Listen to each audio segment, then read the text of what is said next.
Today on the newscast, Iran building a terror airbase just miles from the Israel-Lebanon border.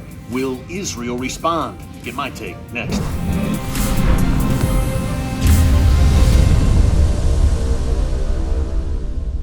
Hey folks, Erick Stakelbeck here. Welcome to the Watchman Newscast and welcome to my hotel room. As you can see, I'm not in the usual confines of the Watchman studio. I'm on the road in Washington, D.C. for a very important event that I'll tell you more about in a bit. But before I do, let's dig into a very important update. At the end of the day, I know it's not the most aesthetically pleasing backdrop today for the newscast, but you're not here for the bells and whistles. You are here for the content, and I know you are. So let's get into it. Very important news out of the world's most chaotic and volatile region, the Middle East. Israeli Defense Minister Yoav Gallant giving a very important speech yesterday in Herzliya, Israel, at a counterterrorism conference where he revealed that the Iranian regime is building an airbase, a terror airbase, just 12 miles from Metula in northern Israel. So 12 short miles, folks, from the Israel-Lebanon border. The Iranian regime is building this airbase, which will be used by its most lethal proxy, Hezbollah, to operate drones, apparently larger scale drones. We're going to break it down more in a minute. Before I do, quick reminder, folks, hey, just subscribe if you haven't yet to the Watchman Newscast right here on YouTube and click the notification bell so you get alerts every time a new video is posted. Rain or shine, hotel room or studio, we are coming to you with breaking updates from the world's most volatile and chaotic region, and we share, most importantly, why it matters to you no matter where you live, and we come to you with a biblical perspective to boot. Okay, let's get into this. Yoav Gallant speaking at this counterterrorism conference in Herzliya. Now, just a little bit of background here, folks. On yesterday's newscast, if you missed it, you can check it out here in our archives.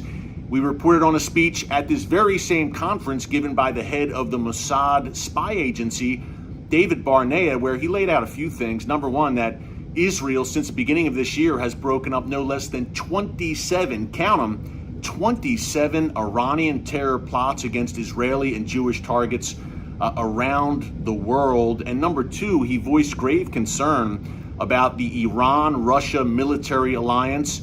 And third, and this was our headline yesterday, he directly threatened what he called, quote, the highest echelon of the Iranian regime, which, as he correctly pointed out, is at the end of the day ultimately pulling the strings behind all of these terror plots. So if you thought the Barnea speech, the speech by the Mossad chief, was the big takeaway yesterday, Yoav Gallant may have done him one better, if that's possible, in revealing a terror airbase in southern Lebanon, literally at Israel's doorstep, just 12 miles away. Now, the airbase is near the Lebanese village of Birket Jabur. I hope I'm pronouncing that right. About 12 miles north of Metula, the great Israeli village. I know I'm pronouncing that right.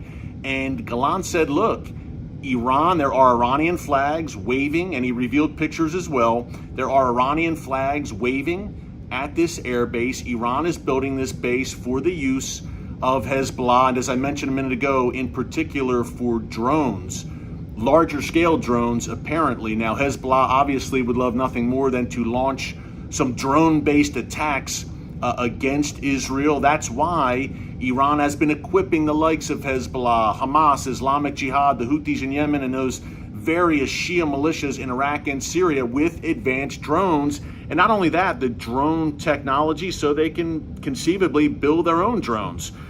Drone warfare is a crucial component of Iran's future strategy against Israel. Iran really considers itself a drone dynasty, rolling these drones off the assembly lines at a rapid clip and supplying them to the likes of not only Hezbollah and their regional proxies, but as we reported yesterday and David Barnea confirmed, to Russia as well in large quantities. So a very bold move.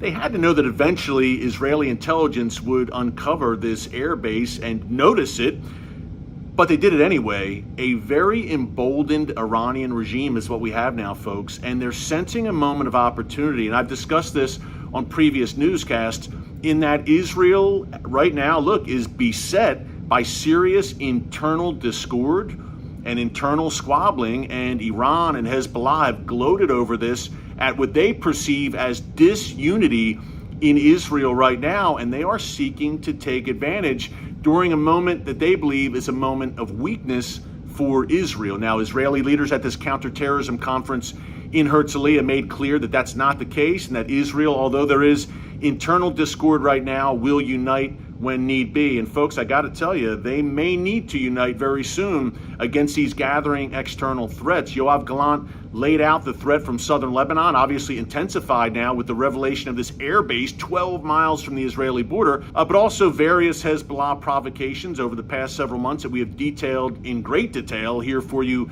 on the newscast along that border, as Hezbollah probing and again feeling more confident and more bold.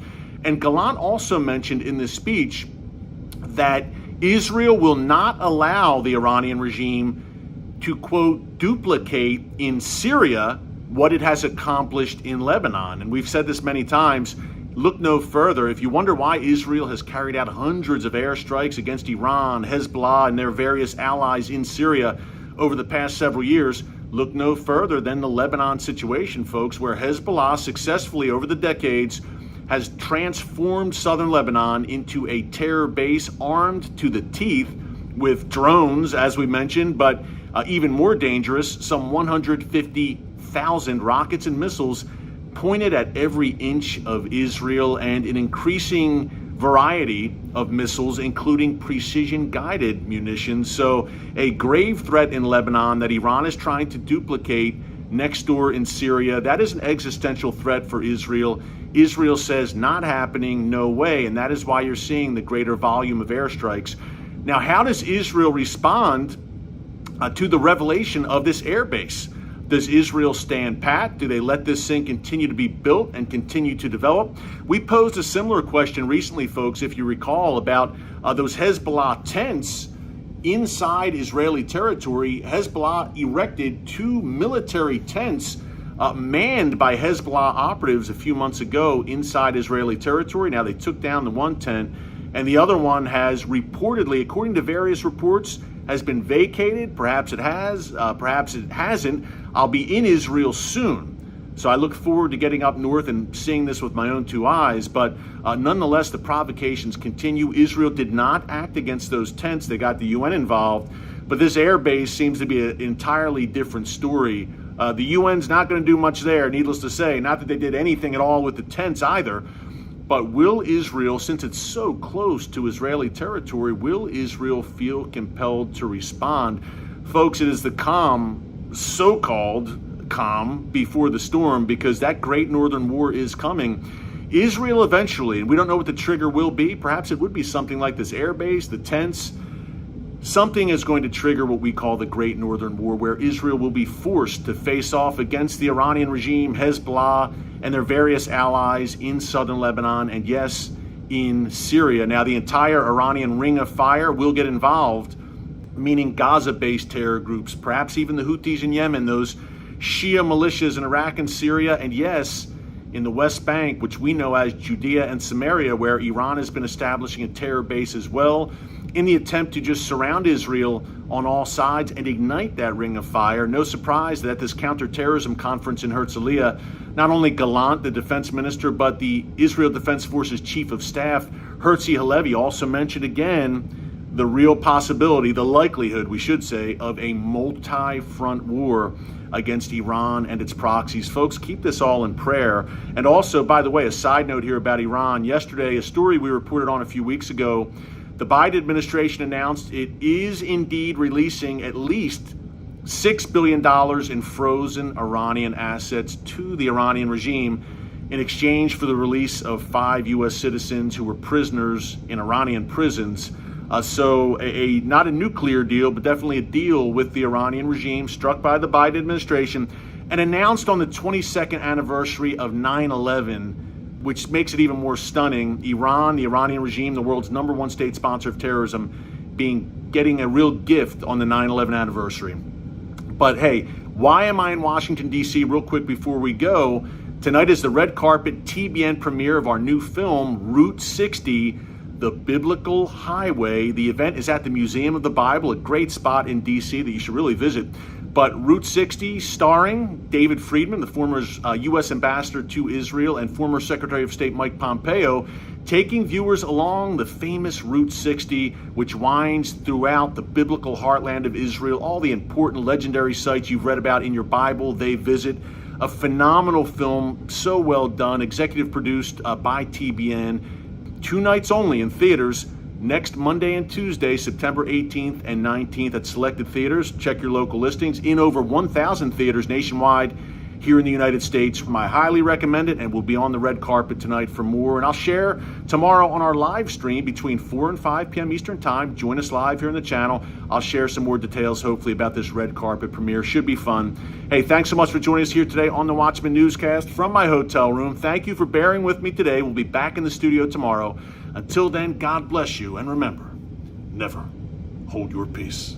Hey everyone, thanks for checking out the Watchman Newscast. Make sure you hit the subscribe button so you never miss an upload, and tap the bell icon so you're notified every time a new video is posted. And don't forget to share your thoughts, insights, and comments below.